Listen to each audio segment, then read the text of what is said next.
Nunca América Latina ha sido tan democrática como hasta ahora, pero nunca tampoco ha estado con niveles de corrupción tan altos como los que se ven reflejados anualmente en los informes internacionales.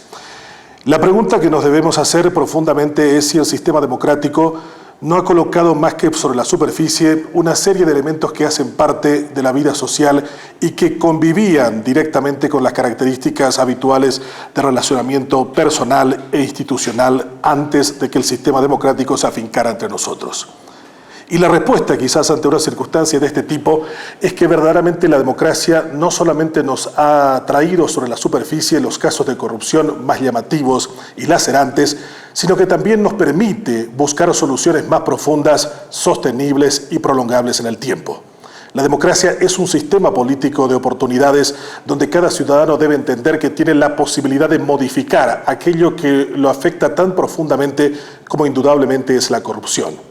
Alguien definió como el cáncer moderno de nuestros tiempos a este caso que no solamente infisiona al área de la administración del Estado, sino que permea, como había afirmado, profundamente otras esferas de la vida social.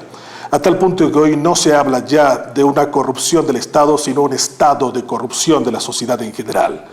Y si los casos llamativos que todos los días vemos aparecer en los medios de prensa nos llevan a una bronca, a una indignación y a una repugnancia incluso contra el sistema democrático, no deberíamos perder de vista que como nunca hoy en día tenemos la posibilidad de enfrentar a este cáncer con mayores posibilidades que las que teníamos anteriormente cuando veíamos al más perverso de los sistemas corruptos políticamente hablando, como eran las dictaduras, gobernar nuestros países por tan largo tiempo. La gran pregunta que nos deberíamos plantear entre todos es cuál es el rol que nos toca individual y colectivamente enfrentar ante una circunstancia de este hecho. Si la democracia nos permite reconocer los casos de corrupción, también debería potenciar nuestras capacidades para enfrentar con éxito los casos que hoy hacen inviable incluso el proceso democrático de sostenibilidad del sistema en nuestro continente. Así como habíamos dicho, en América Latina nunca fuimos tan democráticos como ahora, pero nunca hemos sido tan percibidos como corruptos en términos de administración del Estado. Y en la mayoría de los casos, la reacción de la gente no ha sido escoger al mejor presidente que pueda enfrentar la corrupción, sino se han elegido en la mayoría de los casos presidentes que han venido a castigar al propio sistema y que han continuado con el régimen de corrupción sin haberlo alterado para nada. Es por eso que nos toca repensar el problema de la corrupción no desde el ángulo exclusivamente público, ni tampoco como una responsabilidad solamente atinente a la función de un presidente o de un gobierno en general. Deberíamos pensar cómo la sociedad civil organizada, articulada, puede hacer frente a este gran dilema de los tiempos actuales. ¿Puede sobrevivir la democracia con elevados índices de corrupción? Y la respuesta es absolutamente negativa. No hay democracia posible en estructuras como las actuales. Y hay algo peor, no hay sostenibilidad de crecimiento y de progreso y de entusiasmo en la democracia con estos niveles tan altos de descontento, insatisfacción y por sobre todo fuerte crítica al propio sistema político que nos toca defenderlo cada día. El último informe de Naciones Unidas, publicado en Lima en el marzo del 2004, hablaba de pocos entusiastas en la democracia en nuestro continente. Y la palabra entusiasmo es una palabra muy interesante de analizarla, proviene del término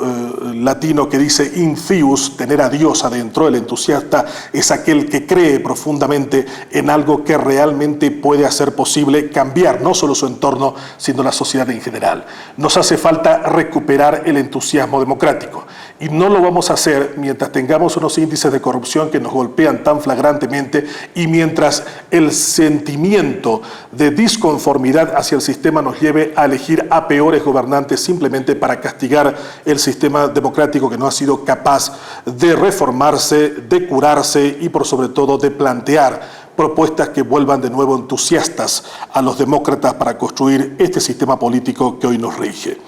Entonces yo querría plantear en esta primera parte no solo la reflexión desde el ángulo de la disponibilidad de recursos que la democracia nos da para enfrentar la corrupción, sino fundamentalmente para recuperar los entusiastas demócratas en la construcción de un espacio político que nos permita crecer, desarrollarnos y producir. La democracia, por sobre todo, entre uno de sus sinónimos más interesantes, dice el diccionario de la Real Academia Española en su cuarta acepción, echar a perder. Y yo creo que ese es el costo más alto de la corrupción. Ha echado a perder oportunidades, ha echado a perder generaciones, ha echado a perder entusiasmos de creer que es posible aún construir un sistema democrático sólido y por sobre todo ha echado a perder la posibilidad de entender que el sistema democrático es el más hábil para enfrentar este sistema de corrupción que hoy nos golpea tan intrínsecamente en toda nuestra estructura administrativa y de carácter personal, social y económico. En ese sentido, América Latina se encuentra hoy frente al gran reto de construir una ciudadanía más activa, unos ciudadanos más compenetrados con la responsabilidad de entender que con un régimen de corrupción lo único que generamos es atraso, es miseria, es imposibilidad de crecer y fundamentalmente imposibilidad de creer que el sistema democrático vino a quedarse entre nosotros definitivamente. Y si no lo conseguimos, sencillamente seguiremos buscando las opciones que castiguen al sistema democrático y no buscando soluciones de fondo que realmente sean los necesarios en los momentos actuales. Debemos rescatar, por lo tanto, un protagonismo individual mayor, un protagonismo colectivo a través de las asociaciones, un compromiso mayor de demanda de cambio de los partidos políticos, incluyendo una agenda de gobierno que desmantele la corrupción, que no es posible que simplemente sea el dinero el que determine quién puede ser electo cada 5 años o 4 años en alguno de nuestros países. No puede ser que solamente aquel que puede comprar las voluntades de la miseria, del abandono y de la marginación de la gente pueda al final conseguir la posibilidad de gobernar un país.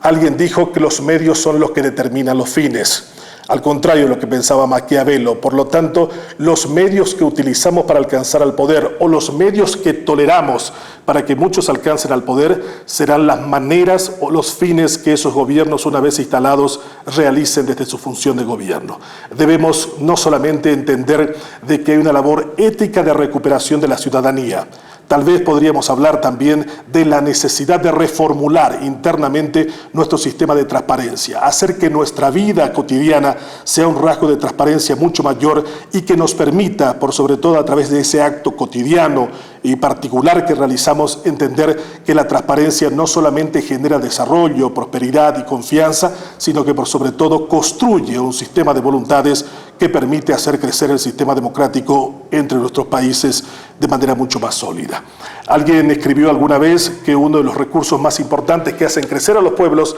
es el régimen de confianza. Y en ese sentido también la lucha contra la corrupción debe recuperar la confianza en la democracia.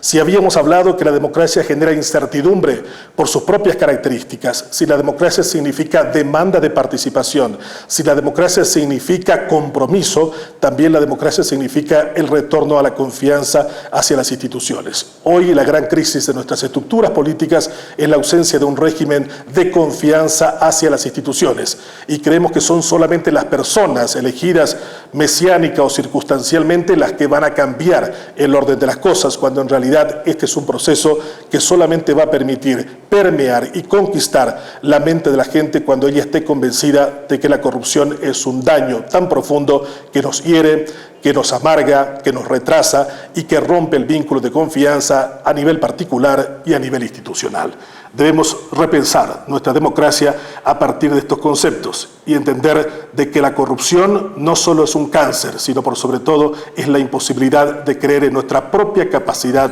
de hacer.